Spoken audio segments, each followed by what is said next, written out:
It was 9:45 a.m. on April 11, 1986, when Special Agents Benjamin Grogan and Gerald Dove spotted the two suspects driving a stolen black Chevrolet Monte Carlo on South Dixie Highway.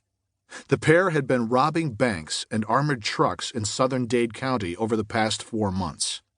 To catch them, Gordon McNeil, a supervisory special agent with the Miami field office of the Federal Bureau of Investigation, had set up a rolling stakeout. They had killed 2 people. Another woman was missing, McNeil said. They had shot another guy 4 times.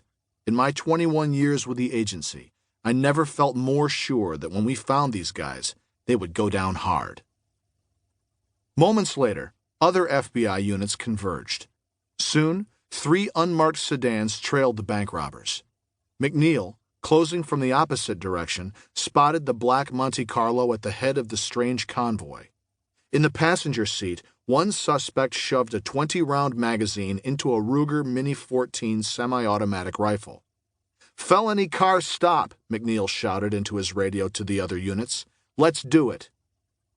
FBI vehicles corralled the Monte Carlo, ramming the fugitive automobile and forcing it into a large driveway. The 3 remaining government sedans skidded into surrounding positions. 2 more FBI cars arrived across the street. In all, 8 agents faced the 2 suspects.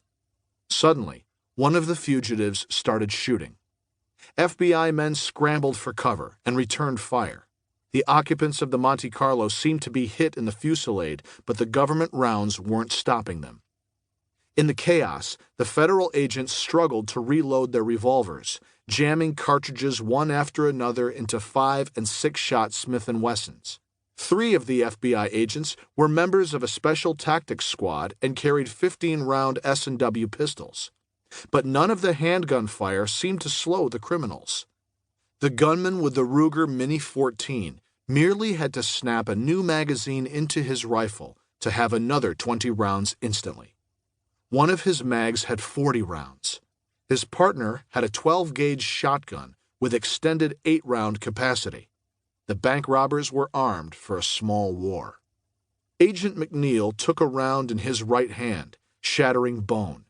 Shredded flesh jammed the cylinder of his revolver, making it impossible to reload. He rose from a crouch to reach for a shotgun on the back seat of an FBI vehicle. As he did, a .223 rifle round pierced his neck. He fell, paralyzed. A fellow agent was severely wounded when he paused to reload his Smith & Wesson Chief's Special. "Everybody went down fighting," McNeil said. "We just ran into 2 kamikazes." As law enforcement officials would later discover, the bank robbers, Michael Platt and William Maddox, were no ordinary thugs. They had met in the 1970s at Fort Campbell, Kentucky. Maddox served as a military policeman with the 101st Airborne. Platt received Special Forces training. Both were practiced marksmen. They operated a landscaping business and, according to neighbors, seemed like hard-working individuals. Neither one had a criminal record, but something had turned them into psychopaths. Platt, demonstrating his deadly close combat skills, worked the shoulder-fired Mini 14 with precision. Based on the M14 military rifle, the Mini 14 was popular with small game hunters, target shooters, and, ironically, the police. Platt took full advantage of the semi-automatic weapon's large magazine and penetrating ammunition. Bobbing and weaving, he sneaked up on Grogan and Dove, the agents who had originally spotted the black Monte Carlo. "He's coming behind you!" another agent screamed. But the warning came too late. Platt fatally shot Grogan in the torso and Dove in the head.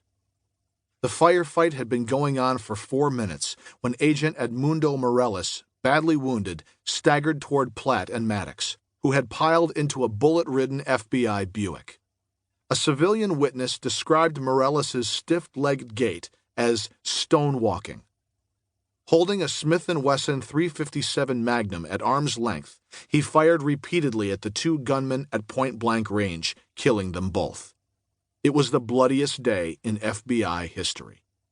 All told, the combatants fired 140 rounds. In addition to the deaths of Platt and Maddox, 2 FBI agents were killed, 3 were permanently crippled, and 2 others were injured. Gun battle looked like OK Corral, the Palm Beach Post declared the next morning, quoting a shaken witness. But the legendary gunfight in 1881 in Tombstone, Arizona, had lasted only 30 seconds and involved just 30 shots, leaving 3 dead, 1 fewer than the modern-day battle in Miami.